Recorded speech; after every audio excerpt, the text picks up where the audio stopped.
tapi bapak saya nggak mau. Karena alasannya masih banyak cicilan, ya, masih banyak kebutuhan, masih banyak biaya-biaya. Jadi insuran itu, dan aku sudah punya insuran di tempat lain, ya, yang punya BUMN. Teman-teman pasti tahu ya, tidak perlu sebut. Setahun, waktu itu sempat saya saya tetap ajukan, ya, pakai permohonan dan pakai kartu kreditnya saya untuk ajukan, karena kalau nggak ada pembayaran kan tidak bisa check up, teman-teman. Karena waktu itu tabel medical mengharuskan orang tua saya ini check up. Waktu check up treadmill, EKG, di EKG itu hasilnya nggak bagus, ya. Papa saya pulang, terus saya bilang, ini harus treadmill, papa harus treadmill, gitu kan? Nggak bisa, karena ini EKG-nya jelek, jadi harus ada check up lanjutan. Tapi papa saya nggak bisa datang. Papa saya nggak bisa datang, karena datang ke Surabaya itu hanya untuk urusan bengkel bubur. Papa saya nggak bisa datang. Akhirnya setahun kemudian, papa saya beli bubur. Lagi kan saya beli bubur, dan buburnya itu jatuh, ininya lemes, teman-teman. Jadi ada pendarahan di pembuluh darahnya sini, ada pecah gitu ya, sehingga yang sebelah kiri ini mengalami stroke, ya. Kalau laki-laki yang awalnya gagah, perkasa, menghasilkan income besar, terus dalam kondisi seperti itu, tentunya semua tuh kayaknya dunianya runtuh gitu, teman-teman, ya. Nah, pengobatan waktu itu ada operasi sedikit sih, cuman lebih banyak ke herbal, ya, teman-teman, ya. Kemudian papa mama saya ini sih sudah divorce, ya, sejak kecil. Jadi papa saya punya keluarga sendiri, dan saya ikut mama. Sehingga itu kan 1 tahun setelah beliau menolak untuk tidak melakukan treadmill, ya. Nah, totally ya waktu itu habis tahun 2008 awal kalau nggak salah, ya, apa 2007 itu habis 100 juta, ya. Ya, bukan jual sana jual sini sih. Dan itu pengobatannya di Jakarta.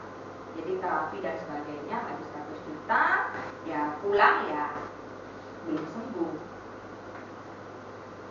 Yang bengkel bubut yang biasanya dilakukan oleh papa sendiri nggak bisa diterusin. Ada satu pegawai, tapi tentunya kan pegawai ini keahliannya pasti kurang nih dengan ownernya kan, gitu.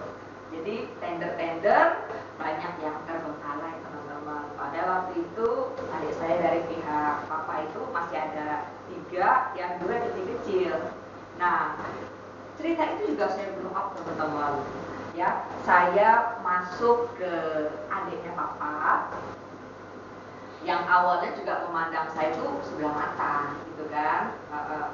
Jadi waktu saya ceritakan kalau saya di Prudential, awalnya emang nggak mau. Saya bilang kalau om dan tante sudah punya program insurance, saya sih nggak terlalu memaksa.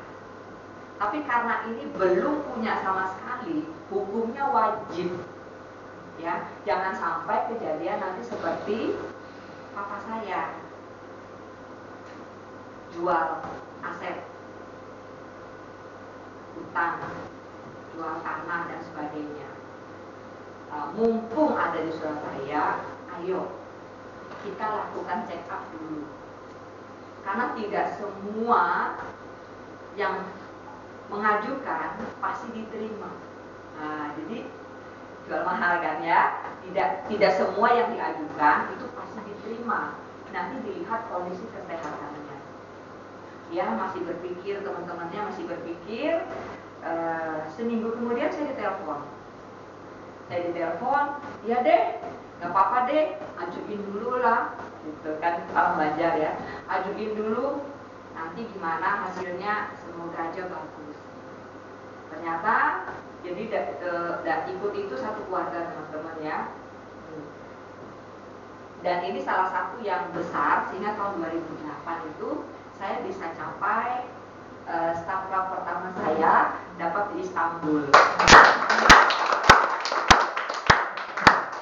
Jadi ya minta doa juga tentunya sama Tuhan bahwa biar Tuhan izinkan nih saya dapat achieve gini kan, staff club di Prudential. Satu kali aja Tuhan, gitu kan, doanya satu kali. Ternyata Tuhan kasih saya tahun ini 10 kali.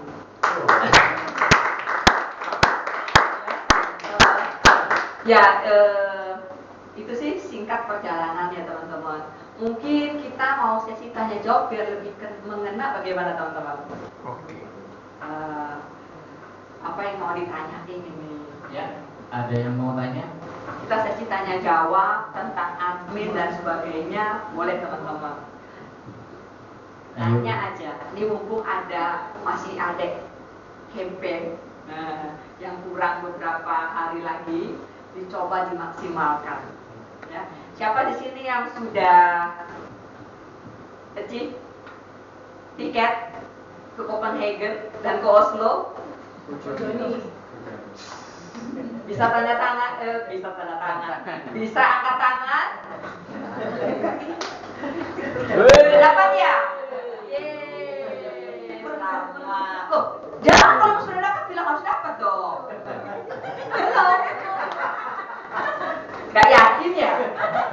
Harus yakin ya teman-teman ya. Teresya boleh cerita bagaimana sih kalau misalnya menghadapi UP besar atau apa-apa yang harus dipersiapkan supaya goal gitu. Ya, saya sih sebenarnya tidak ada persiapan yang sampai gimana-gimananya. Sebelum saya masuk di Pro Elite Club, ya, sekarang Pro Elite Club kan dimanjakan dengan tabel-tabel yang lebih tinggi, ya. Jadi yang tahun lalu masih tidak seberapa, tahun ini lebih besar lagi, ya. Untuk yang PEC Ultimate itu sampai 8M tanpa cetak. Konvensional 8M, syariah 8M, PCB 88 juga 8M. Jadi kalau mau satu orang ikut bisa tanpa check up 8 kali 3. Betul? Nah, jadi ya UP Jiwa termasuk Linkem dan termasuk CCB 61 ya. Jadi saya biasanya akan lebih melihat berapa rate maksimal, UP maksimal untuk orang ini. Saya akan bukakan ini, ya, biar terbebas dari namanya medical check-up. Kenapa? Karena kadang-kadang kita tidak tahu kondisinya, walaupun dibilang sehat. Pas hari itu mungkin lagi capek, tidak ada sakit pun, hasil treatment bisa jelek. Padahal tidak sakit. Karena hasil treatment itu kita salah letakkan, itu pengaruh loh teman-teman. Dan itu udah dianggap cacat. Nah kalau mau treatment lagi kapan? Hasilnya bagus, kan kurang lebih 6 bulan kemudian. Karena Prudential mengacu pada hasil yang terakhir. Hasil yang ini, hasil treadmill ini, gitu. Jadi saya selalu mengusahakan, karena begini, dia butuhnya di mana? Di hospital. Hospitalnya kita ambilkan yang maksimal sesuai dengan maunya nasabah. UP-nya pun saya mentokkan, saya maksimalkan yang tanpa check up. Nah, yang tentunya juga sesuai dengan cash flow-nya ya. Kalau cash flow-nya tidak mendukung, ya percuma juga kita kasih UP besar. Jadi semuanya harus sesuai dengan cash flow nasabah, karena insurans pembayaran jangka panjang.